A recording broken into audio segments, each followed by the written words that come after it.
எங்களோட எங்களுக்கு ஒரே விஷயம் தான் இப்ப தெரியணும். தமிழக அரசுக்கும் முதல்வர் ஐயாவுக்கும் எங்களோட போராட்டம் அவங்க கவனத்துக்கு போச்சா இல்லையா, இதுக்கு தீர்வு கிடைக்குமா இல்லையாங்கிறத எங்களுக்கு இப்ப வேணும்.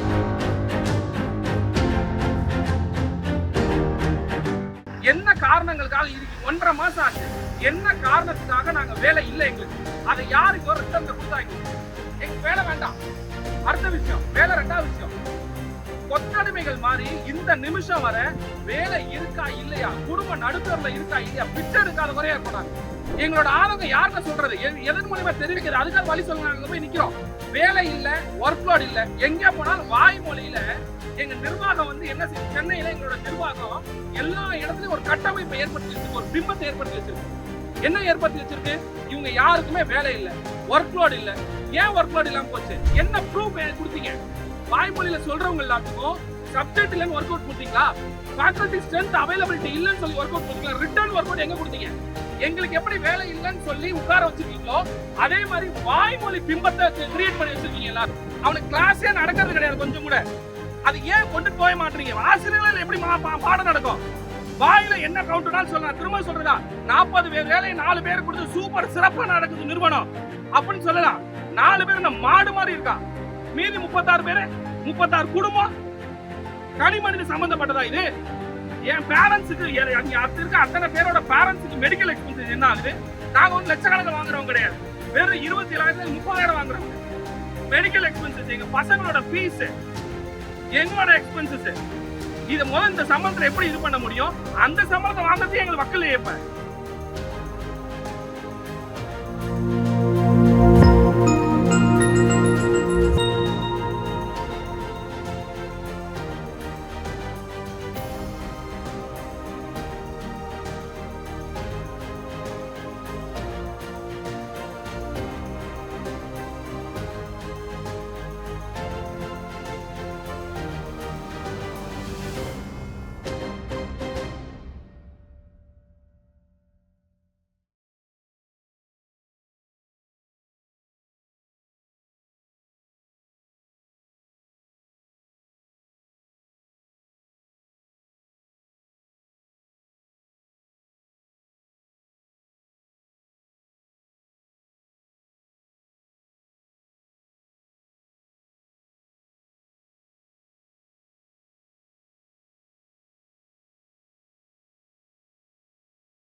எங்களோட எங்களுக்கு ஒரே விஷயம் தான் இப்ப தெரியணும். தமிழக அரசுக்கும் முதல்வர் ஐயாவுக்கும் எங்களோட போராட்டம் அவங்க கவனத்துக்கு போச்சா இல்லையா, இதுக்கு தீர்வு கிடைக்குமா இல்லையாங்கிறத எங்களுக்கு இப்ப வேணும்.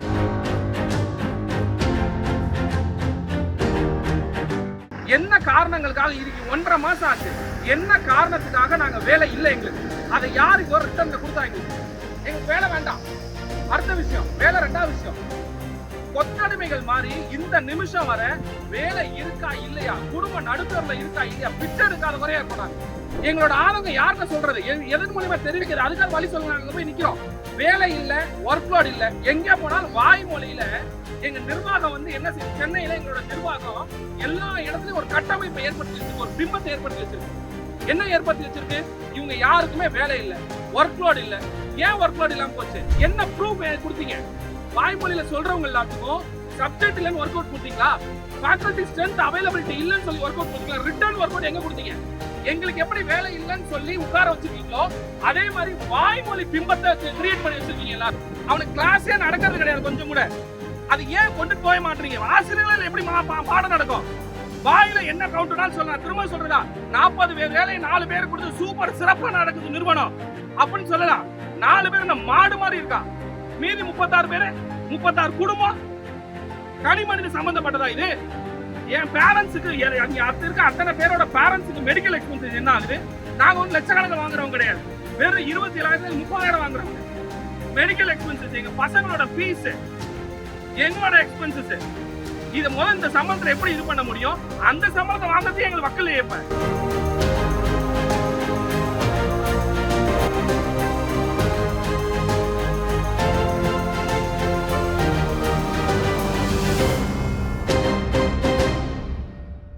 தமிழக அரசுக்கு தெரியப்படுத்தணும்னு போராடிட்டு இருக்கோம். அதுக்குரிய சாட்சி தான் இவங்க. வெயில் இன்னும் கொஞ்ச நேரத்தில் நிழல் இருக்குன்னு பார்க்காதீங்க, இன்னும் கொஞ்ச நேரம், இன்னும் ஒரு அரை மணி நேரம் தான். வெயில் உச்சிக்கு வந்துச்சுன்னா ஃபுல்லா வெயில் தான். இன்னைக்கு எத்தனை பேர் ஹாஸ்பிட்டலுக்கு போறாங்கன்னு எங்களுக்கு தெரியல. இதுவரை டிசென்ட்ரி, டயரியா, லோ பிபி அப்படின்னு சொல்லிட்டு லேடிஸ் நிறைய பேர் சஃபர் ஆயிட்டாங்க. இருக்கிறது ரொம்ப கம்மியான கவுண்ட்ல தான் இருக்காங்க. இன்னைக்கு எத்தனை பேர் ஹாஸ்பிட்டலைஸ் ஆக போறாங்கன்னு எங்களுக்கு தெரியல. ஆனா இந்த போராட்டம் தமிழக அரசு கவனத்துக்கு போயிருக்கா இல்லையா, இல்ல அது தடுக்கிறாங்களா? இதுக்கு மேல எப்படி கடுமையா போராடுறது? நாங்க இருக்கிறது ஸ்ட்ரென்த் இவ்வளவுதான், நாங்க தான் போராட முடியும். இது பெரிய லெவல் மீடியாவுக்கு இதுக்கு பெரிய லெவல்ல காட்டணுங்கிறது நாங்க வேற ஆளுல நான் கூட்டிட்டு வேற ஆங்கிள் போயிடும். எங்களுக்கு ஒரே விஷயம் தான் இப்ப தெரியணும். தமிழக அரசுக்கும் முதல்வர் ஐயாவுக்கும் எங்களோட போராட்டம் அவங்க கவனத்துக்கு போச்சா இல்லையா, இதுக்கு தீர்வு கிடைக்குமா இல்லையாங்கிறத எங்களுக்கு இப்ப வேணும். என்ன காரணங்களுக்காக இதுக்கு 1.5 மாசம் ஆச்சு, என்ன காரணத்துக்காக நாங்க வேலை இல்லை எங்களுக்கு, அதை யார் இதோ ரிட்டர்ன்ல கொடுத்தா எங்களுக்கு வேலை வேண்டாம். அடுத்த விஷயம் வேலை. 2வது விஷயம், கொத்தடிமைகள் மாதிரி இந்த நிமிஷம் வர வேலை இருக்கா இல்லையா, குடும்ப நடுத்தருல இருக்கா இல்லையா, பிச்சை எடுக்காத குறையா இருக்கோம். எங்களோட ஆதங்கம் யார்கிட்ட சொல்றது, எதன் மூலியமா தெரிவிக்கிறது? அதுக்காக வழி சொல்லுங்க. நாங்க போய் நிக்கிறோம். வேலை இல்ல, ஒர்க் லோட் இல்ல. எங்க போனாலும் வாய்மொழியில எங்க நிர்வாகம் வந்து என்ன செய்யுது? சென்னையில எங்களோட நிர்வாகம் எல்லா இடத்துலயும் ஒரு கட்டமைப்பை ஏற்படுத்தி வச்சிருக்கு, ஒரு பிம்பத்தை ஏற்படுத்தி வச்சிருக்கு. என்ன ஏற்படுத்தி வச்சிருக்கு? இவங்க யாருக்குமே வேலை இல்ல, ஒர்க் லோட் இல்ல. ஏன் ஒர்க் லோட் இல்லாம போச்சு? என்ன ப்ரூஃப் கொடுத்தீங்க? வாய்மொழியில சொல்றவங்க எல்லாத்துக்கும் சப்ஜெக்ட் இல்லன்னு ஒர்க் அவுட் கொடுத்தீங்களா? ஃபேக்கல்டி ஸ்ட்ரென்த் அவைலபிலிட்டி இல்லன்னு சொல்லி ஒர்க் அவுட் கொடுத்தீங்களா? ரிட்டர்ன் ஒர்க் அவுட் எங்க கொடுத்தீங்க? எங்களுக்கு எப்படி வேலை இல்லன்னு சொல்லி உட்கார வச்சிருக்கீங்களோ அதே மாதிரி வாய்மொழி பிம்பத்தை கிரியேட் பண்ணி வச்சிருக்கீங்க எல்லாரும். பல்கலைக்கழக நிர்வாகம் இதுதான் செஞ்சுட்டு இருக்கு. எப்படி மாணவர்களோட தரம் முன்னேறும்? மாணவர்களோட கல்வி எப்படி மேம்படும்? எப்படி வேகன்சி இல்லன்னு எப்படி சொல்லலாம்? 15/9/2000 அதுக்கு உரிய ப்ரூஃப் எங்க கிட்ட இருக்கு. இது யார் வாங்கி பாக்குறீங்க? 15/9/2023 இந்த டிஆர்பி அண்ணா யூனிவர்சிட்டி டிஆர்பி நடந்துச்சு. அந்த டிஆர்பி அப்போ மாண்புமிகு நீதியரசர் சுரேஷ்குமார் முன்னிலையில ஜட்ஜ்மெண்டா வந்திருக்கு. அந்த ஜட்ஜ்மெண்டோட டேட்டாவை நான் இப்ப சொல்றேன். இதுக்கு ஜஸ்டிபிகேஷன் கொடுங்க கோர்ட்ல. பல்கலைக்கழக நிர்வாகம் கண்டிப்பா கொடுத்துதான் ஆகணும். மொத்தம் 981 போஸ்டுக்கு சாங்ஷன் வாங்கியிருக்காங்க இது நாள் வரையிலும். சரிங்களா? பல்கலைக்கழக நிர்வாகம் 2005ல இருந்து சரி, இல்ல அதுக்கு முன்பட்ட காலங்கள்ல பிற்பட்ட காலங்கள்லயோ இப்ப இந்த 2023 வரை அரசாங்கத்துக்கிட்ட ஒப்புதல் வாங்கின சாங்ஷன்ட் போஸ்ட் எவ்வளவு? 981. அதுல இப்ப பிரசன்டா இருக்கிற ரெகுலர் ஃபேக்கல்டிஸ் எவ்வளவு அப்படின்னா 556 பேர். அப்போ ரிமைனிங் எவ்வளோ? 181 பேர் இப்ப புதுசா டிஆர்பில போட்டுட்டாங்க. என்ன ஸ்டேட்மெண்ட் சொல்றாங்க? டிஆர்பில உள்ள வந்துட்டாங்க, உங்களுக்கு வேலை இல்ல. டிஆர்பில உள்ள வந்துட்டாங்க, வெளில வேலை இல்ல. 40 பேர் வேலை செய்யற இடத்துல 4 பேருக்கு வேலை கொடுத்துட்டு 36 பேர் கூட வேலை இல்லாம செய்யலாம். 40 பேர் வேலையை ஒரே ஆளுக்கே கூட கொடுக்கலாம். அப்ப மீதி 39 பேர் வேலை இல்லைங்கன்னு அர்த்தமா? எந்த பேசிஸ்ல வேலை கொடுத்தாங்கன்னு தெரிய வேணாமா? சொல்லுங்க. இங்க வேலை செஞ்சிருக்கோம், இப்ப எந்த கிளாஸுமே நடக்கிறது கிடையாது. சைக்கிள் டெஸ்ட் அடுத்த வாரம் சைக்கிள் டெஸ்ட் ஷெட்யூல் பண்ணிருக்காங்க. யார் இத பசங்களை காப்பாத்துவா? ப்ராஜெக்ட் நடக்கிறதே கிடையாது, ஒரு கிளாஸ் நடக்கிறது இல்ல. ஆசிரியர்கள் மிகைப்படுத்தின ஒர்க் லோட் கொடுத்தா யாரு சொல்லுவா? சொல்லுங்க பாப்போம். அண்ணா இன்னும் ஏஐசிடி எதுக்கு நாம்ஸ் ஃபிக்ஸ் பண்ணுது? இன்ஜினியரிங் டெக்னாலஜி, பாலிடெக்னிக் ஆகட்டும், ஆர்ட்ஸ் அண்ட் சயின்ஸ் ஆகட்டும், ஒரு ஆசிரியருக்கு இத்தனை மாணவர் விதத்துல தான் அப்பாயின்மெண்ட் போஸ்டிங் இருக்கணும்னு சொல்லி வருது. அண்ணா இன்னும் ஏஐசிடிக்குள்ள வரலையா? ஏஐசிடி அன்ஐசிடி நாம்ஸ் கிடையாது, வராதா? ஏதோ இந்தியாவிலே தனி பாட்டன்ல அண்ணா யூனிவர்சிட்டி ஒர்க் ஆகிட்டு இருக்காங்கிற கேள்விதான் எங்களுக்குலாம் எழுது. மீறி இந்த இப்ப நான் சொல்லல கவுண்ட் 981 பேர் வேகன்சி இருக்கு. அதுல 556 பேர் இப்ப போட்டிருக்காங்க. புதுசா போட்டவங்களே சேர்த்துக்கங்க. அவங்க சொல்ற கவுண்ட் அதுதான். 181 பேர் போட்டிருக்காங்க.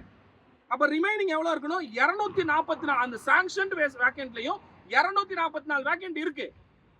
ஆனா அந்த ஐயா அவங்க கிட்ட யுனிவர்சிட்டி முன்னாள் பதிவாளர் அவருக்கு அந்த சுரேஷ் மாண்புமிகு நீதியரசர்கிட்ட என்ன ஸ்டேட்மெண்ட் கொடுத்திருக்காங்கன்னா, இப்ப பல்கலைக்கழகத்துல இருக்கிற மாணவர்களோட எண்ணிக்கையை வச்சு 1745 ஆசிரியர்கள் இருக்கணும்னு சொல்லியிருக்காங்க. ஆனா இருக்கிறது வெறும் 556 பேர் தான் இருக்காங்க. இப்ப புதுசா வந்தவங்களே சேர்த்தா 737 பேர் தான் இருக்காங்க. எவ்வளவு? 1745க்கு 737 பேர் மட்டும் தான் இருக்காங்க. எவ்வளவு ஷார்டேஜ்? 1000 சில்லற ஷார்டேஜ். இதை யாரு கொண்டு நிரப்புவாங்க? எப்படி அண்ணா யூனிவர்சிட்டி வந்து வேர்ல்ட் ரேங்க்ல வரும்? வருஷம் ரேங்கிங்ல அண்ணா யூனிவர்சிட்டி பின்னாடி தான் போயிட்டு இருக்கு. ஒரு போன வாரத்தோட ஒரு அறிக்கை விட்டுருக்காங்க, இந்த மாதிரி பரிந்துரை செய்யறோம், 150 இடங்கள் வரத்துக்கு முன்ன உள்ள வர மாதிரி நாங்க வந்து ஏற்பாடு செய்யறோம்னு சொல்றாங்க. இந்த மாதிரி போனா எப்படி வரும்? ஆசிரியர்கள் நலன் தான் முக்கியம். மாணவர்கள் நலனை காத்துரு. ஆசிரியர்களை வெளித்தள்ளி எப்படி யூனிவர்சிட்டி ரன் பண்ணுவீங்க? இது நான் சொல்ல, இந்த டேட்டா நான் சொல்ல.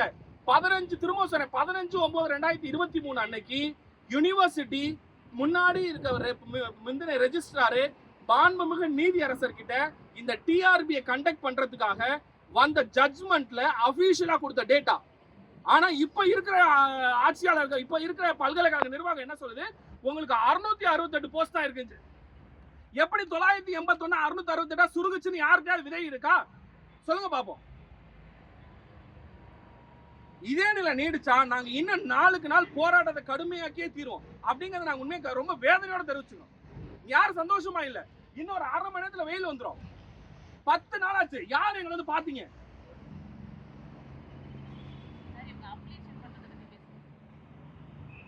அதே மாதிரி இந்த நாம்ஸ் ஃபேக்கல்டி நாம்ஸ் சொல்றேன். அண்ணா யூனிவர்சிட்டி அஃபிலியேஷன் பிரைவேட் காலேஜுக்கு அனுப்புறாங்க. பிரைவேட் காலேஜ் அனுப்பும்போது இத்தனை ஆசிரியர் இருக்கணும், இந்த லேப் ஃபெசிலிட்டி இருக்கணும், இந்த விஷயங்கள்லாம் இருக்கணும், இது இருந்தாதான் உனக்கு அப்ரூவல்னு சொல்றாங்க. ஆனா அதை சொல்றாங்க அண்ணா பல்கலைக்கழகத்துல அதை ஃபாலோ பண்றது இல்லையே. அண்ணா பல்கலைக்கழகம் இந்த விஷயத்தை ஃபாலோ பண்றது இல்லையே. எப்படி அஃபிலியேஷன் சரியா நடைபெறும்? அதனால தான் இந்த கோஸ்ட் ஃபேக்கல்டி இஷ்யூ வந்திருக்கு. இங்கேயும் அதே தான் நடக்குது. இதை யார் சரி செய்வா? நான் திரும்ப சொல்றேன், தமிழக அரசு எங்களுக்கு செவி சாய்க்கணும். முதல்வரையா எங்க கண்ணோக்கி பார்க்கணும். எங்களோட ரிப்போர்ட்லாம் உளவுத்துறை மூலியமா முதல்வரையா கவர்னத்துக்கும் சிஎம் செல் மூலியமா ரீச் ஆகுதா இல்லையாங்கிற சந்தேகம் எங்களுக்கு எழும்புது. இது ஜனநாயக நாட்டுல இப்படி ஒரு அநீதி நடந்துட்டு இருக்கத யார் ஏன் பார்க்க மாட்டீங்க? உயர்கல்வித்துறை அமைச்சர் ஏன் எங்களை கண்டுக்க மாட்டீங்க? நாங்க 300 குடும்பம் இருக்கோம். என்னைக்கு செவி சாய்ப்பீங்க? உயர்கல்வித்துறை செயலர் அதிகாரிங்கிற மோக்கில இருக்கா? நீங்க மக்களை கீழே இறங்கி பாருங்க ஐயா. தற்கொலை பண்ணோம், நான் ரோட்ல போய் நாங்க பிச்சை எடுத்து தான் சாகணும். அந்த நிலைமையில தான் இப்ப இருக்குது. இது நாள் வரை நாங்க உண்மை அறப்போராட்டம் நடத்திட்டு இருக்கோம். எந்த ஒரு வன்முறையை நாங்க கையாண்டது கிடையாது. என்னைக்கு இன்னைக்கு 1 நாள் ஆச்சு, 2 நாள் ஆச்சு, இன்னைக்கு நல்ல செய்தி வரும், நாளைக்கு நல்ல செய்தி வரும். எங்களுக்கு நல்ல செய்தி வரதுக்கு அறிகுறியே இல்ல. தமிழக அரசு தயவு செய்து எங்களை கண்ணோக்கி பாருங்க. நான் கெஞ்சி கேட்கிறேன், எங்களை கண்ணோக்கி பாருங்க. எங்களுக்கு ஒரு தீர்வை கொடுங்க. மாணவர்களோட நலனை காருங்க. அவனுக்கு கிளாஸே நடக்கிறது கிடையாது கொஞ்சம் கூட. அது ஏன் கொண்டுட்டு போக மாட்டீங்க? ஆசிரியர்கள் எப்படி பாடம் நடக்கும்? வாயில என்ன கவுண்ட்னாலும் சொல்லலாம். திரும்ப சொல்றதா, 40 பேர் வேலை 4 பேர் கொடுத்து சூப்பர் சிறப்பா நடக்குது நிறுவனம் அப்படின்னு சொல்லலாம். 4 பேர் மாடு மாதிரி இருக்கா. மீதி 36 பேரு 36 குடும்பம் தனி மனித சம்பந்தப்பட்டதா இது? ஒரு என் பேரண்ட்ஸுக்கு அங்க இருக்க அத்தனை பேரோட பேரண்ட்ஸுக்கு மெடிக்கல் எக்ஸ்பென்சஸ் என்ன ஆகுது? நாங்க ஒன்றும் லட்சக்கணக்கில் வாங்குறவங்க கிடையாது. வெறும் 27,000 30,000 வாங்குறவங்க. மெடிக்கல் எக்ஸ்பென்சஸ், எங்க பசங்களோட ஃபீஸ், எங்களோட எக்ஸ்பென்சஸ். இது முதல்ல இந்த சம்பளத்துல எப்படி இது பண்ண முடியும்? அந்த சம்பளத்தை வாங்குறது எங்களுக்கு வக்கலையே. இப்ப தமிழக, நான் திரும்ப திரும்ப சொல்றது, கோரிக்கை விடுக்கிறது, தமிழக அரசும் இங்க லோக்கல் எங்க அமைச்சர்கள் ஐயா மகேஷ் பொய்யாமொழி அவர்களும் எங்களை வந்து சந்திச்சு எங்களுக்கு தீர்வு கொடுக்கணும். உயர்கல்வித்துறை அமைச்சர் இதுவரை 4 முறை பார்த்திருக்கோம். செஞ்சு தரேன்னா எந்த அமைச்சர் நாங்க போய் நிக்கிறது? எங்க துறை அமைச்சர் எங்களுக்கு செவி சாய்க்கலனா நாங்க போய் யார்கிட்ட நிக்கிறது? யார்கிட்ட போய் கையேந்துறது? எங்களுக்கு நல்ல வழியை சொல்லித்தாங்க. நான் கையெடுத்து கும்புறேன். தமிழக அரசாங்கத்துக்கும் முதலமைச்சராக கையெடுத்து கும்புறேன். எங்களுக்கு தீர்வை சொல்லுங்க. என் குடும்பத்தை காப்பாத்துங்க.